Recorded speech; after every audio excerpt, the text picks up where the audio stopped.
La causa eterna estaba envuelta en el sueño de la noche cósmica. No existía la luz, porque aún no se había reencendido la llama del espíritu. No existía el tiempo, porque aún no se había reanudado el cambio. No existían las cosas, porque no se había reproducido la forma. No existía la acción, porque no había cosas que actuasen. No había pares de opuestos, porque no había cosas que manifestasen polaridad. La causa eterna sin causa, indivisible, inmutable, infinita, permanecía en inconscientes sueños sin ensueños. Nada había ni real ni aparente fuera de la causa eterna.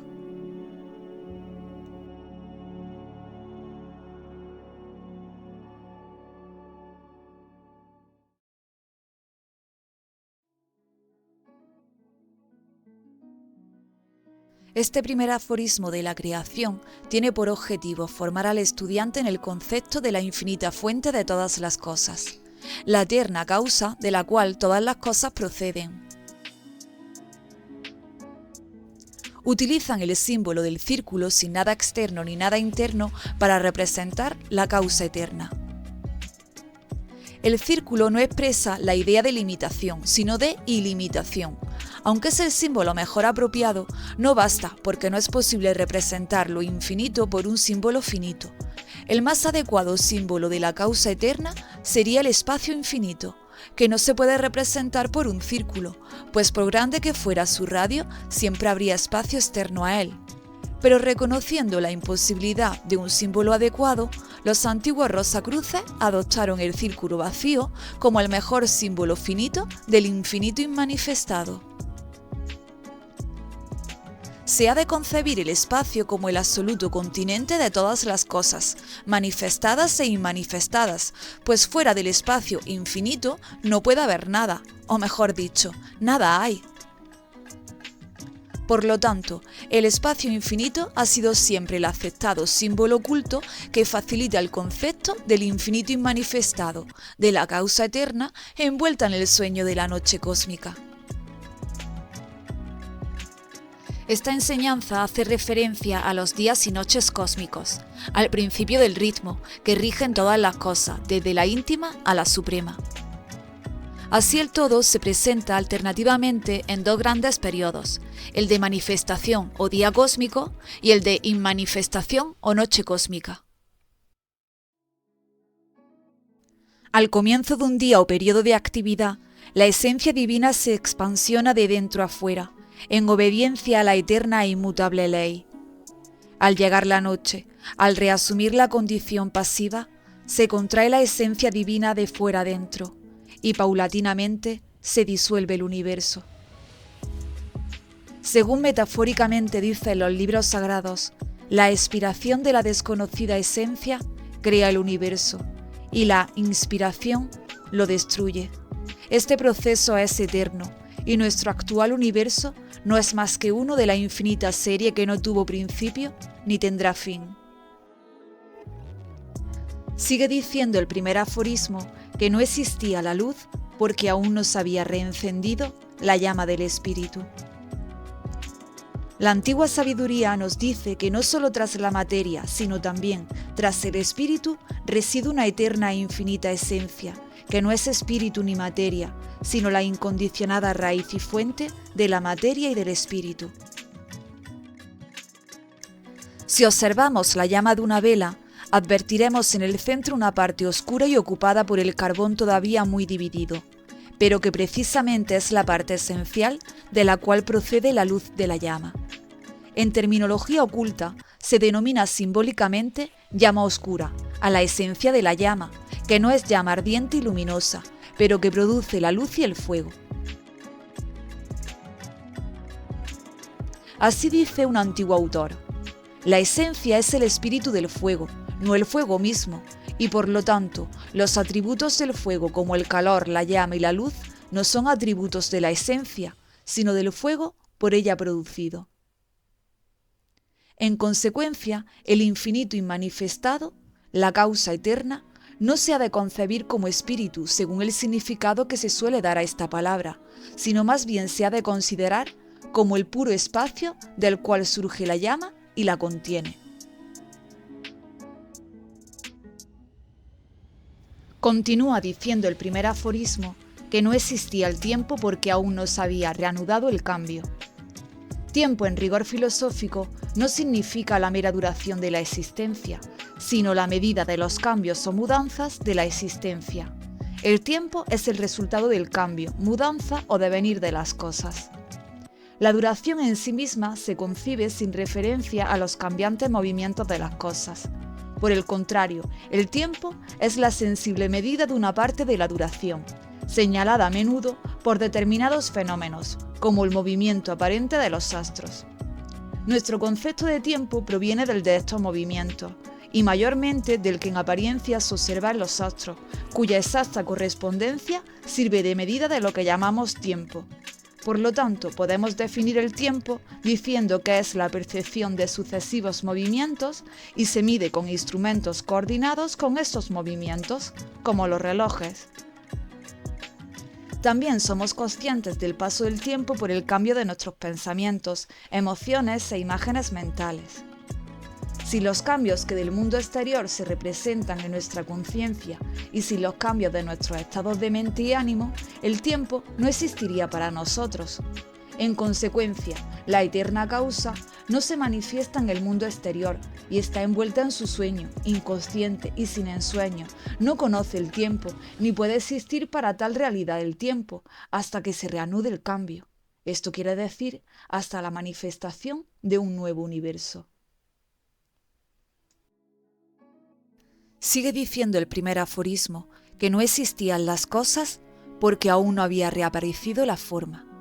Toda cosa debe manifestar forma, o sea, su estructura y configuración que la distinga del material del que está constituida, es decir, el modo en que se manifiesta a la percepción de los sentidos o a la concepción del intelecto, según sus cualidades, atributos y condiciones y circunstancias que la diferencian de las demás cosas.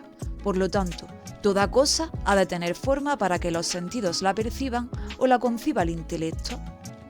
El infinito inmanifestado no puede tener forma ni atributos, ni cualidades, mientras se haya inmanifestado, pero cuando el infinito se manifiesta, aparecen las cosas con su respectiva forma y ciertas propiedades, atributos, condiciones y cualidades que distinguen cada cosa de las demás cosas manifestadas.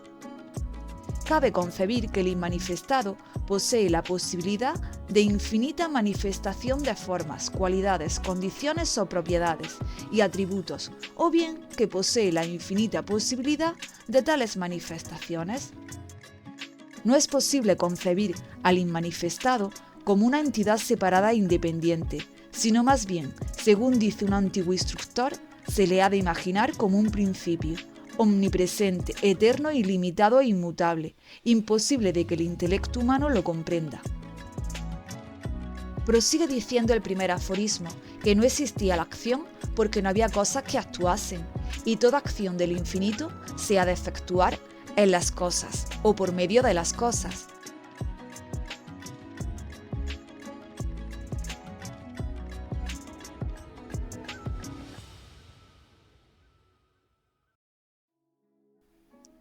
Sigue diciendo el primer aforismo que no existían los pares de opuestos porque no había cosas que manifestasen polaridad.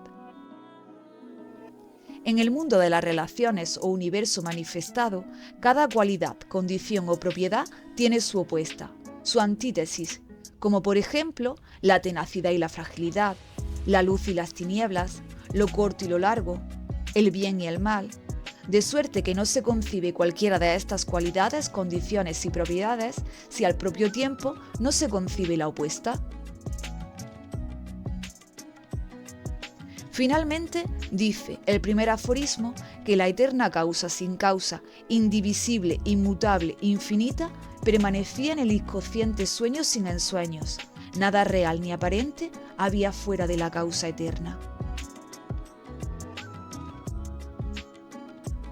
Es evidente que la causa eterna no puede tener causa, pues si la tuviera dejaría de ser eterna, porque hubiese tenido un principio y tendría un fin, ni tampoco pudo surgir espontáneamente de la nada, porque de la nada no es posible que salga algo.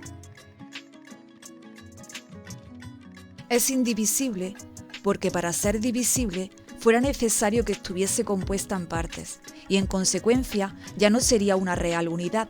Además, lo infinito no puede dividirse sin perder su infinidad, pues dividido sería una suma de partes finitas, cuya totalidad habría de ser también finita.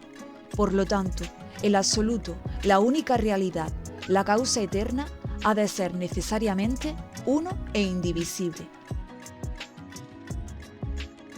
De igual modo, la causa eterna es inmutable en esencia, pues aunque se manifieste en infinidad de cosas, nunca deja de ser esencialmente lo que de por sí es. Además, como no posee cualidades, propiedades ni atributos, no puede experimentar el cambio resultante de la gradación de un polo a otro, de uno a otro par de opuestos, y como no tiene forma, no puede experimentar los cambios resultantes de la variación de las formas. Asimismo, la causa eterna ha de ser infinita porque nada hay capaz de limitarla, restringirla, causarla, definirla, influirla o afectarla. Lo absoluto, lo original y elemental no puede tener límite ni estar condicionado por nada, ha de ser infinito. Para explicar el periodo de inmanifestación, es necesario suponer que la causa eterna reposaba en inconsciente sueño sin ensueño, pues sin cambio no es posible la conciencia ni aun en sueños, y un estado inmutable de conciencia solo puede expresarse por la palabra inconsciencia. Sin embargo, no supongamos en modo alguno que el infinito inmanifestado sea inconsciente en el sentido vulgar de la palabra, o sea de inferioridad respecto de la conciencia ordinaria, sino que por el contrario se halla en un estado de superconciencia, en el que trasciende y supera toda posible conciencia, con la posibilidad de todas las modalidades y grados de conciencia, pero sin actualizar ninguno de ellos. La conciencia ordinaria es muy inferior a la conciencia del absoluto. Conviene tener muy presente esta verdad. Cuando alborea la manifestación, se dice que entonces, y solo entonces, empieza a soñar la causa eterna, en una infinidad de universos que rítmicamente, unos a otros, se suceden. Y cuando la causa eterna despierta completamente de su sueño, actualiza su infinita conciencia.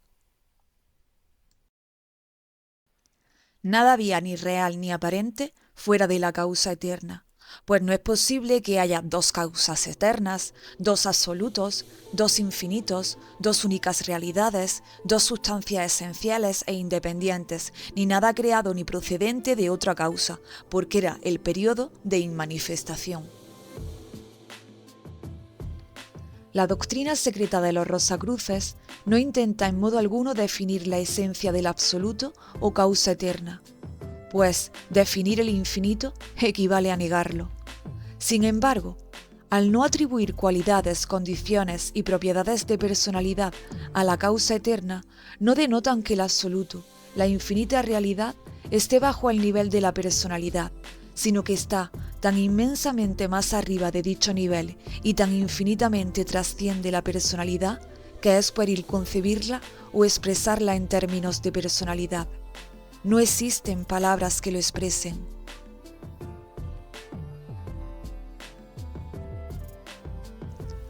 Edwin Arnold, en su hermoso poema La luz de Asia, ha expresado acertadamente el concepto budista de la incomprensibilidad de la esencia del absoluto.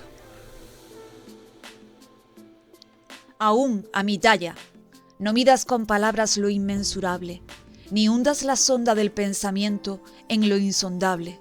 Quien pregunta yerra, quien responde yerra, no digas nada. Enseña los libros que las tinieblas eran en el principio, y Brahma meditaba solitario aquella noche.